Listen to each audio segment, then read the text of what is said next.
શ્રી યમુનાજીને મહારાણી કેમ કહેવામાં આવે છે?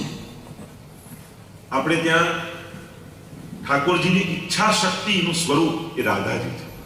અને ઠાકોરજી સૌથી પહેલા તો આપ સૌને આજે યમુનાજીના ઉત્સવની વધાઈ. આજે યમુનાજીનો ચૈત્ર સુદ છઠનો ઉત્સવ છે, તો આપ બધાને ખૂબ ખૂબ વધાઈ યમુનાજીના ઉત્સવની. કૃષ્ણ પણ આવ્યો એટલે સારું થયું. તો ઈચ્છા શક્તિ રાધાજી છે અને ઠાકોરજીની કૃપા શક્તિનું મૂર્તિમંત સ્વરૂપ એ શ્રી યમુનાજી.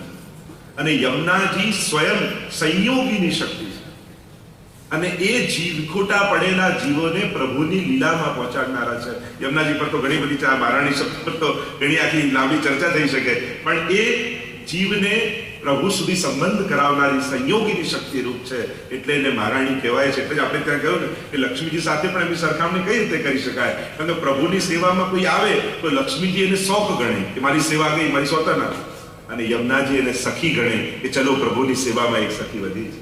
એટલે એ ભટકેલા જીવોને, કારણ કે પ્રભુમાં પ્રેમનું દાન કરનારા મુકુંદ રતિવર્ધિની, તો ભક્તિનું પ્રભુમાં પ્રેમનું દાન કરનારા જો કોઈ હોય એ તો શ્રી યમુનાજી છે. અને એટલા માટે એમને મહારાણી શબ્દનો પ્રયોગ કરાય છે કે વ્રજની સર્વ રાણીઓમાં, કારણ કે આપણે ત્યાં એ 8 જે અષ્ટ પટરાણીઓ છે એમાં જે કાલિંદીજી છે એ જુદા અને આ યમુનાજી છે જુદા. બંનેનો ફરક બતાવવાનો છે કે આ 4 યુથ છે વ્રજમાં, એમાં ચોથા યુથના અધિપતિ શ્રી યમુનાજી છે. એટલે કે નમત કૃષ્ણ પૂર્ય પ્રિયામ. પૂર્ય એટલે ચતુર્થ.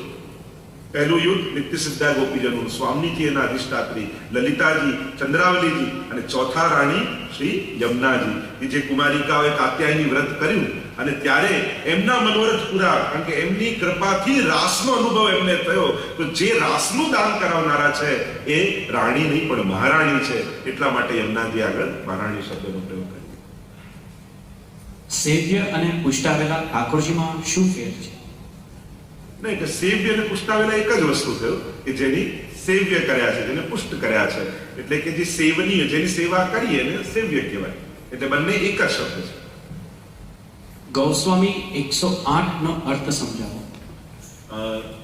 જેમ ગુસાઈજી હતા તો શ્રી વિઠ્ઠલનાથજી, એમને જ્યારે આખા ગોકુલમાં ગાયોની રક્ષા કરી ત્યારે અકબર બાદશાહે આપનું સન્માન કરી આપને ગોસાઈ પદવી આપી. અને ત્યારથી ગોસ્વામી કે ગાયોના સ્વામી, ઇન્દ્રિયોના સ્વામી એટલે શબ્દ વપરાય ગોસ્વામી. એ પાછળથી વલ્લભ કુલની અટક થઈ.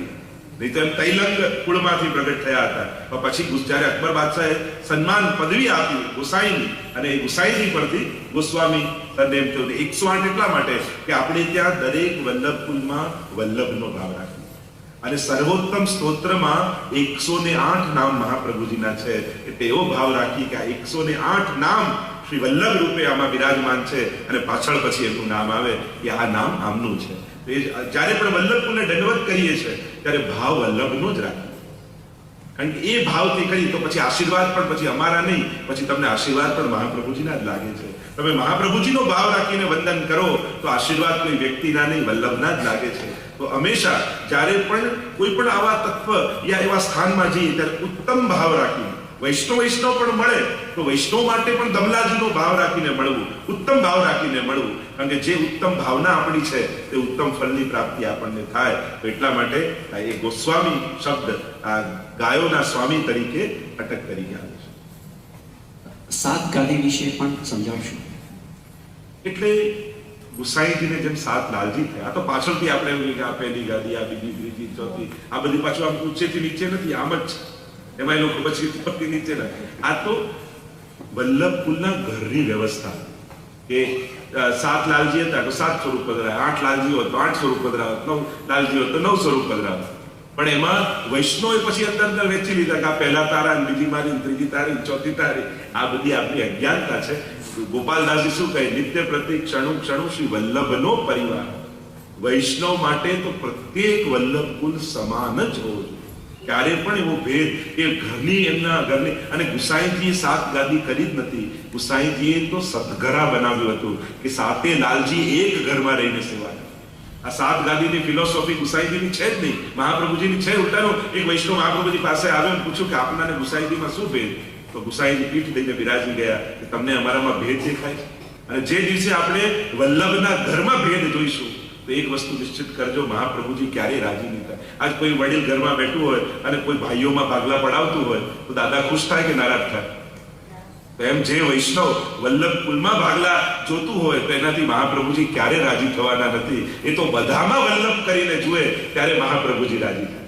એટલે ઘણીવાર આપણી લૌકિક બુદ્ધિ આપણે અલૌકિકમાં વાપરીએ છીએ ને, તો ત્યાં પણ લૌકિકતા ફેલાવી દઈએ. ઠાકોરજીમાં, ગુરુજનોમાં, વૈષ્ણવજનોમાં ક્યારેય પણ આપણી આવી લૌકિક ભાગલા બુદ્ધિ ઠાકોરજીમાં વાપરવી નહીં. આ તો સાત લાલજી હતા એટલે સાત ગાદી સાત પીઠ એવું કોઈ પુષ્ટિ માર્ગમાં ઉલ્લેખ નથી શાસ્ત્રોમાં. આ તો પાછળથી વ્યવસ્થાને કારણે એ નામકરણ આવવા લાગ્યા. બાકી આ બધા ગુસાઈજીના લાલજી છે. એમ જોવા જાવ તો ભૂતલ ઉપર અત્યારે બે જ લાલજીના વંશજ બિરાજે છે. સાતના છે ગિરધરજીના અને યદુનાથજી, બાકી બધા ગોદ પધારેલા છે. એટલે એમ જોવા જાવ તો સાતે લાલજીના છે પણ નહીં વંશજ, બે જ લાલજીના ભૂતલ પર બિરાજે છે. હવે એમાં બી આપણે એમ કીધી કે હવે આ નથી પેલા છે, તો આ બધી અત્યારના સમયમાં અને બાળકો આગળ તો આ બધું આ ગાદી પેલી ગાદી એવું કરવું જ નહીં. બધા શ્રી વલ્લભ છે એવો જ ભાવ બાળકોને શીખવાડજો. આ વચ્ચેના 25-30 વર્ષમાં એટલું બધું આપણે જુદા જુદામાં વહેંચાઈ ગયા, વંટાઈ ગયા. તમે ગોકુલનાથજીના, અમે આ યદુનાથજીના, તમે ગિરધરજીના, અરે બધા ગુસાઈજીના અને બધા મહાપ્રભુજીના જ છે. અને તો જ આ લાલજીઓ પણ ત્યારે પિતાનો વિરોધ કરીને કયો બાળક પ્રસન્ન થવાનો છે. અને એટલે સાતેમાંથી કોઈ બી લાલજી ના હોઈએ પણ ગુસાઈજી અને મહાપ્રભુજીના આપણે છીએ એવો જ ભાવ આપણે બધાએ રાખો. બ્રહ્મ જો કબાટમાં હીરો પડ્યો હોય તો હીરો કબાટનો ના થઈ જાય, તો માલિકનો જ રહે. બ્રહ્મ સંબંધ મેં આનું લીધું પેલાનું લીધું કોઈનું નહીં, મહાપ્રભુજીનું જ છે. અમે ખાલી અમારા થકી આપીએ છીએ. તો હીરો કબાટનો નથી, એ માલિકનો જ રહે. તો અમે તો મહાપ્રભુજીને શ્રીનાથજીએ બ્રહ્મ સંબંધ આપેલું અને આજ્ઞા કરી છે. તો અમે તો મહાપ્રભુજી વતી તમને બ્રહ્મ સંબંધ આપીએ છીએ.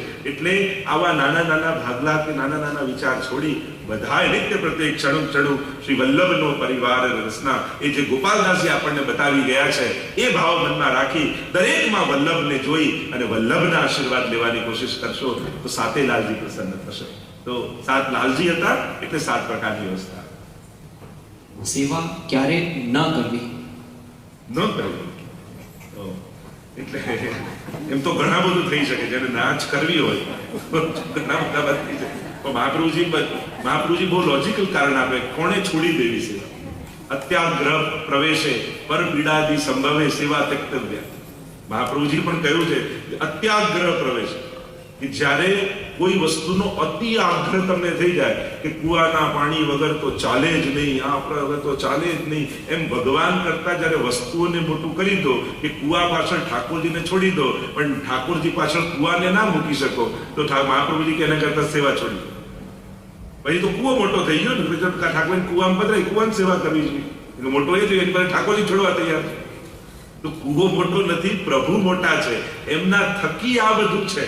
એટલે કોઈ પણ વસ્તુનો અતિ આગ્રહ નહીં કરવો, નહીં તો મહાપ્રભુજી કહે સેવા છોડી. અને બીજું પર પીડાદી સંભવે, બહુ અદ્ભુત વાત મહાપ્રભુજી કરે છે કે તમારી સેવાને કારણે જો તમારા ઘરમાં કામ કરવા આવતા નોકરને પણ તકલીફ પડતી હોય એના કરતા સેવા છોડી દેવી સારી. અને સેવા તમારો આનંદ છે, એ તમારો ક્લેશનું કારણ ન થવું જોઈએ. મહાપ્રભુજી વારે ઘડી સમજાવે પ્રભુને ક્યાં રહેવું નથી ગમતું? જેના ઘરમાં ક્લેશ હોય ત્યાં ઠાકોરજીને ગમતું. કૃષ્ણદાસ મેઘનને જ્યારે પૂછ્યું મહાપ્રભુજીને કે આ ઠાકોરજીને શું ગમે અને શું ન ગમે, ત્યારે મહાપ્રભુજીએ કહ્યું ઠાકોરજીને બે વસ્તુ ગમે, એક તો માખણ બહુ પ્રિય છે અને બીજા ઠાકોરજીને વૈષ્ણવ બહુ વાલા છે. અને શું ન ગમે કે ઠાકોરજીને ધુમાડો નથી ગમતો, ક્લેશ નથી ગમતો અને ભક્તોના દ્વેષી નથી ગમતા. તો ક્લેશ જે ઘરમાં હોય ત્યાં ઠાકોરજીને આનંદ આવતો નથી. અને એટલા માટે જેના ઘરમાં ઠાકોરજી બિરાજતા હોય અને કોઈ મોટા અવાજે બોલતું હોય ત્યારે કેવું ઠાકોરજી સાંભળે છે, આટલું કહેશો ને પછી બૂમ નહીં પાડે. આપણને એમ લાગે પોડાડી દીધા એટલે જોતા નથી, સાંભળતા નથી. પણ હંમેશા જેના ઘરે પ્રભુ બિરાજે એને જાગ્રત રહેવું. બીજું કોઈ સાંભળે કે ન સાંભળે, ઠાકોરજી સાંભળી રહે છે. આ જે ધ્યાન રાખે ને તેના ઘરમાં શાંતિ. તો સેવા ન કરવી મહાપ્રભુજીની આજ્ઞા છે. કૃષ્ણ સેવા સદા કાર્યા, દરેકે ભગવત સેવા કરવી એવી મહાપ્રભુની આજ્ઞા છે. એટલે ક્યારે ન કરાય એનો ઉત્તર ન હોય, પણ કરવી જ જોઈએ. વૈષ્ણવની રસોઈ બનતી હોય ત્યારે બોલવાનો મંત્ર પણ સમજાવશો. ખૂબ ખૂબ આભાર. એટલે એમ તો આપણે ત્યાં છે રસોઈ બનતી હોય ત્યારે બોલવું જ નહીં, એટલે મૌન રહેવું. અને અષ્ટાક્ષરનો જપ કરતા કરતા તમે ખાલી સામગ્રી કરો એ સૌથી ઉત્તમ છે. બીજા બધા મંત્રો કરતા પણ આપણે જે અષ્ટાક્ષર મહામંત્ર કયો છે એટલે મનમાં અષ્ટાક્ષરનું સ્મરણ કરતા કરતા આપણે સામગ્રી સિદ્ધ કરવી અને પ્રસાદી વિષ્ણુ માટે બનતું હોય તો ઠાકોરજીનું જે ધરેલું હોય એ પ્રસાદીમાં પધરાવી દેવું તો બધું ધરી ન શકીએ પણ પ્રસાદી કરી શકીએ અને એ રીતે બધાને લેવડાવી શકીએ. આપણી બાળકનો સવાલ લાગે છે, સેવા કરે છે કે ગોડને ફોલો કરે છે વર્સેસ સેવા કે ગોડને ફોલો નથી કરતા. જે લોકો ગોડને ફોલો નથી કરતા તેઓ પણ ટોપ લેવલ પર હોય છે દરેક રીતે. એવું ક્યાં?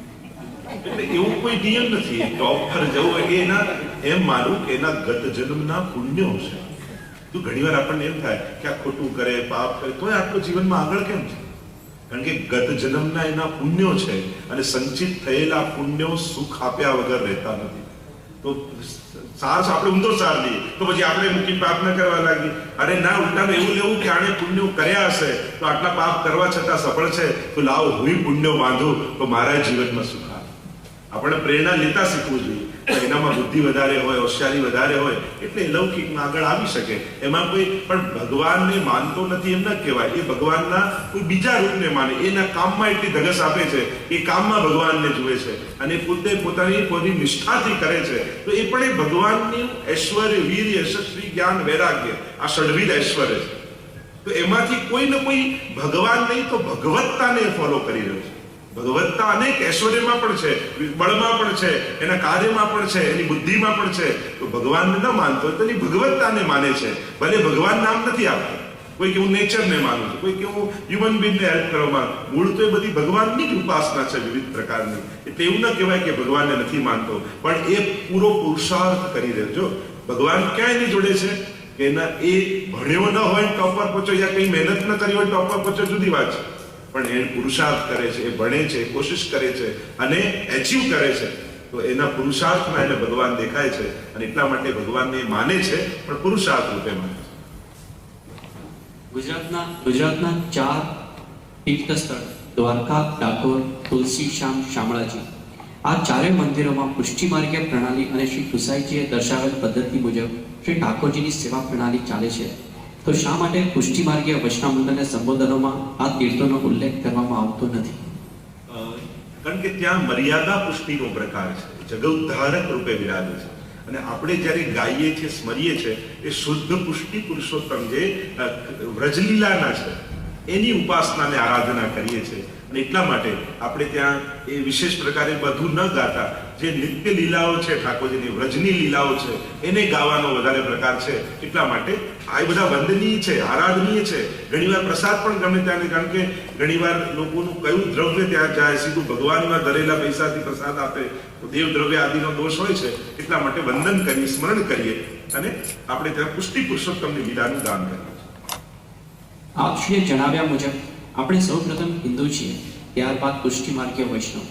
તો પછી આપણા બાળકોને શા માટે હિન્દુ ધર્મના ફંડામેન્ટલ્સ બ્રહ્મા, વિષ્ણુ અને મહેશ અને વિવિધ ભગવાનની સમજ આપવામાં આવતી નથી? ઇનફેક્ટ આ દેવી દેવતાઓના નામના ઉલ્લેખનો પણ ગંભીર અપરાધના ભાવથી ટ્રીટ કરવામાં આવે છે. શું આ રૂઢિચુસ્ત વલણ બદલવાની જરૂર છે? શું આપ શ્રી માનો છો કે ભારતથી બહાર ન્યુઝીલેન્ડમાં રહેતા હોઈએ અને પ્રસંગોપાત શ્રી સત્યનારાયણની કથામાં જવાનું થાય તો પ્રસાદનો અનાદર કરી ના પાડીને ચુસ્ત પુષ્ટિ માર્ગે બનવાનો દાવો કરવો જોઈએ, જ્યારે આપણે બહારની હોટલમાં ડિનર સહર્ષ લેતા હોઈએ છીએ? એટલે આમાં ન્યુઝીલેન્ડ હોય કે ઇન્ડિયા હોય એનો ફરક નથી. મૂળ વાત છે દેવતાઓ તો બધામાં છે. આપણે ત્યાં એવું કે દેવતાનું નામ એ તો બધું બહુ જૂનવાણી, ખબર નહીં કોણ એવો વિરોધ કરે. હવે તો કોઈ મને તો નથી દેખાયો કે કોઈ કે આ ના બોલાય, પેલું ના બોલાય. ઉલટાનું મહાપ્રભુજી યમનાષ્ટકમાં શિવ વિરંચિતે વસ્તુતે રોજ યમનાષ્ટક બોલો છો તો શિવજી બ્રહ્માજીના નામ બોલો જ છો. એટલે આ તો આપણી ગેરમાન્યતાને ખબર. કોઈ ક્યાં જૂના ટાઈમમાં કોઈ કીધું હશે, લોકો એને યાદ કર્યા કરે છે. પણ એવું હવે મને નથી લાગતું કે કેટલી વાર મહાપ્રભુજી તો બધાના નામ લીધા. તમે સોળસગ્રંથ જુઓ તો આપણે ત્યાં તો ઉલટાનું મહાપ્રભુજી કે વૈષ્ણવાનામ યથા શંભુ, કે વૈષ્ણવતા કેવી હોય એ મહાદેવજી પાસે શીખ્યું. હવે આપણે ત્યાં આ ફરક સમજવાનો, પરબ્રહ્મ, અવતાર અને દેવતા. તો વંદનીય તો બધા જ છે, પણ જેમ સેવનીય અને આરાધનીયની વાત આવે કે તમે કોનું આરાધન કરો છો, તો એ પ્રકારે બાકી બધાનો પરિચય હોવો જ જોઈએ. કારણ કે કોઈ પણ તમે કૃષ્ણ લીલા ખાલી ભાગવતજી તો આપણે માનીએ છીએ, ભાગવતજીમાં બધાની કથા નથી આવતી છે જ. એટલે કોણ નથી શીખવાડતું એ વાત જુદી છે, આપણે કેટલું શીખવા માંગીએ. આમાં શું થાય, અહીંયા ટાઈમ ઓછો હોય, અમુક જ વસ્તુ કરવાની હોય, અમુક વસ્તુ શીખતા. ભાગવતજી ભણવાનો કોની પાસે ટાઈમ છે?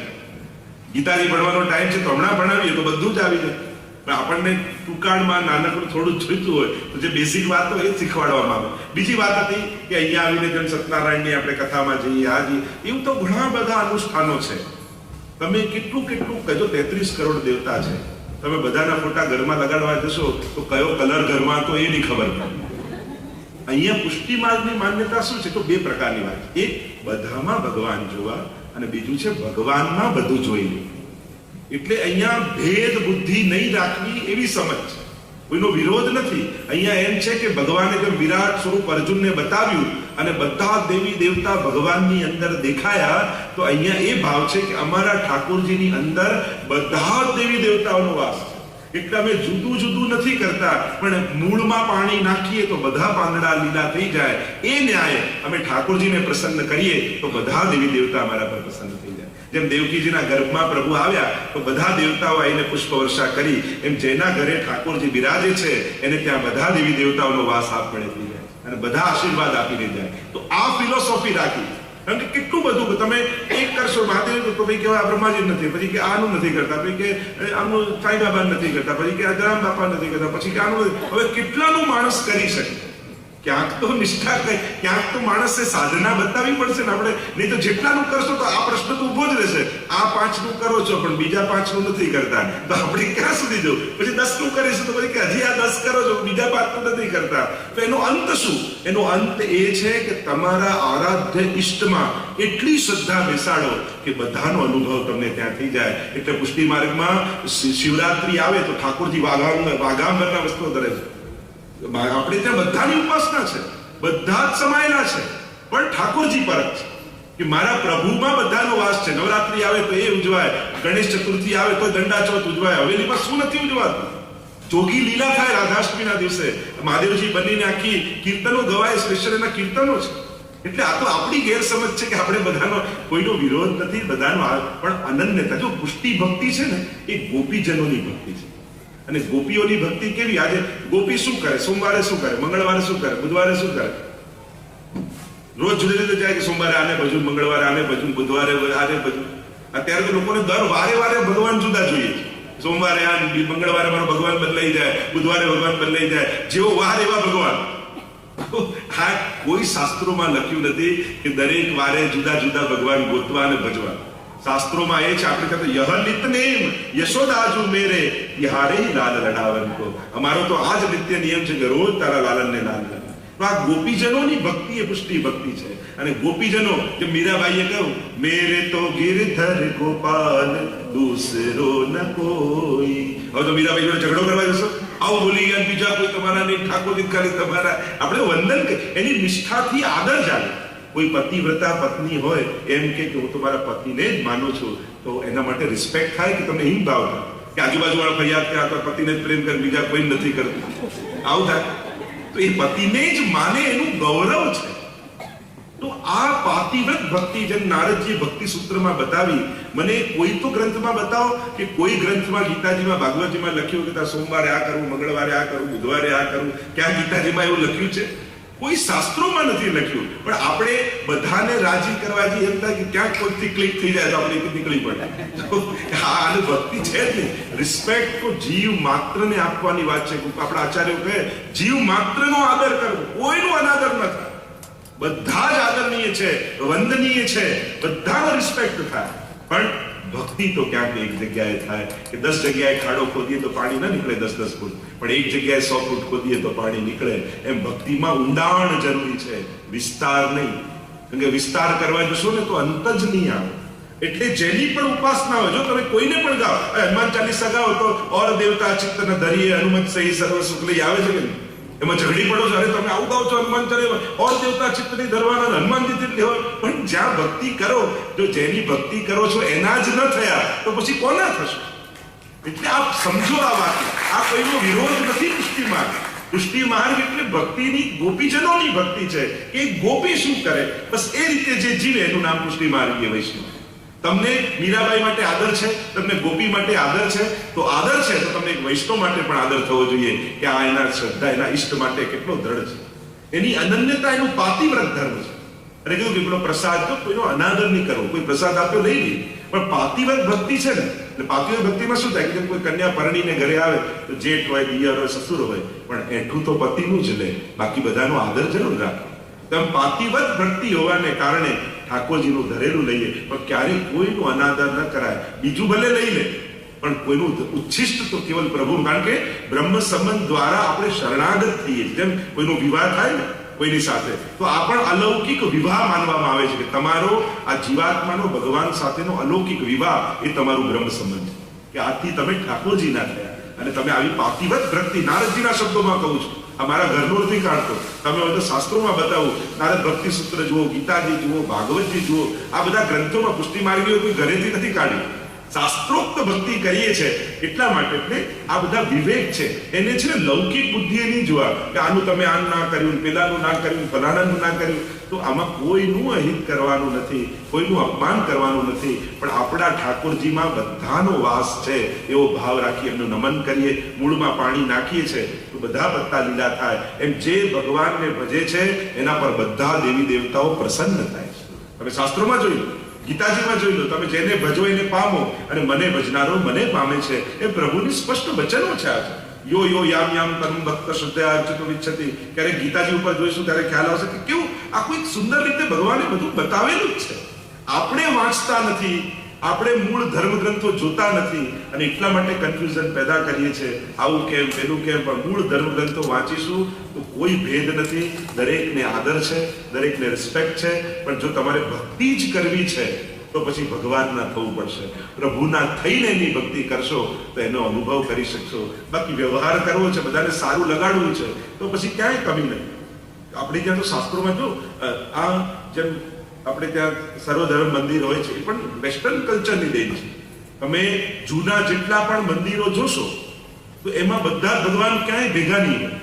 તમે જો પ્રાચીન જેટલા પણ, એ શિવજીનું હશે તો શિવજીનું જ હશે, એ વિષ્ણુનું હશે તો વિષ્ણુનું જ હશે, એ ગણપતિનું હશે ગણપતિનું જ હશે. આ તો જેમ જેમ લોકો બહાર જતા ગયા, સમુદાય ઓછો હોય, બધા એક સાથે ભક્તિ કરી શકે, એટલા પ્રકારની વ્યવસ્થા છે. આ એક વ્યવસ્થા ઊભી કરવામાં આવી છે કે આપણે બધા ભક્તિ કરી શકીએ એક જગ્યાએ.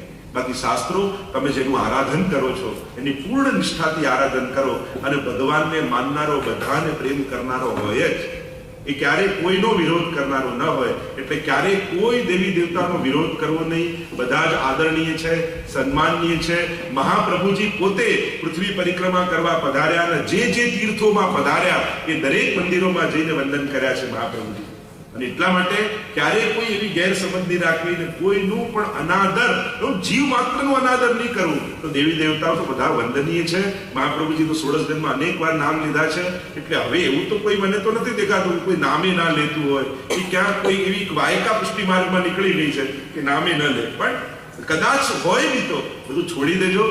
પુષ્ટિમાં વૈષ્ણવજન તો તે સર્વમ સહુને વંદે, નિંદા ન કરે કેની રે. જે સર્વને વંદે, જે સદાય જેના હાથ વંદન, તેના હાથથી વંદન, માથા પર પ્રસાદી ચંદન અને નંદ નંદન ને સદાય એ થઈને રહે, એ તો વૈષ્ણવ છે. એટલે ખાસ વિચારને સમજજો. અહીંયા કોઈ ભેદ આદિ નથી. આ એક ભક્તિનો પ્રકાર છે, આ એક સાધના છે. અને સાધનામાં જેમ જેમ હવે પુષ્ટિ માર્ગી ક્યાંય બહારનું ન લે તો લોકો વિરોધ કરવાનો. પણ કોઈ હવે યોગામાં જોડાયો કે ના હું તો બોઇલ ફૂડ લઉં છું ક્યાંય બહારનું, તો આપણે સારું કે બહુ સારો, આ લોકો કેટલા અલગ છે. આપણે હાથ ધોવાનું કહેતા તો લોકો ખીજાતા. હવે તેંડુલકરને બ્રાન્ડ એમ્બેસેડર બનાવ્યો, વોશ યોર હેન્ડ. મોટા ભાગની બીમારીઓ હાથ ના ધોવાથી થાય છે. એટલે ઇન્ડિયામાં ટીવીમાં કરોડો રૂપિયા ખર્ચીને ચેનલોમાં એડ આપવી પડે છે. અને અમે પુષ્ટિ માર્ગીઓ 500 વર્ષથી કઈ થાકી ગયા. ત્યારે કોઈ આ બધા તો વેદિયા, આ બધા તો જુનવાણી, એ બધું ફરી ફરીને નવા રૂપમાં આવે તો આપણને ગમે છે. એ જૂની રીતે કહીએ તો ઓર્થોડોક્સ લાગે છે. મૂળ વાત એ બધું ફરીને તો સામે આવવાનું જ છે, કારણ કે એ બધું વિજ્ઞાન રૂપે કે બીજા રૂપે સામે આવતું હોય છે. તો ખાસ પુષ્ટિ માર્ગ તો એવો સુંદર માર્ગ છે કે પ્રેમનો માર્ગ, કૃપાનો માર્ગ, બધાને અપનાવવાનો માર્ગ. અમારા ઠાકોર, તમે વ્રજયાત્રા કરવા જાઓ ને ત્યાં બધા દેવી દેવતાના મંદિર આવે તો વંદન થાય તો વ્રજમાં બિરાજે છે, એ ભક્તો રૂપે બિરાજે છે. બાકી આખી ભાવના જ જુદી છે. એને નેગેટિવ રૂપે નહીં જોવું, એને પોઝિટિવ રીતે જોશો કે ઠાકોરજીમાં બધાનો વાસ છે એવું ભાવ રાખીને ભક્તિ કરવી, એનું નામ પુષ્ટિ.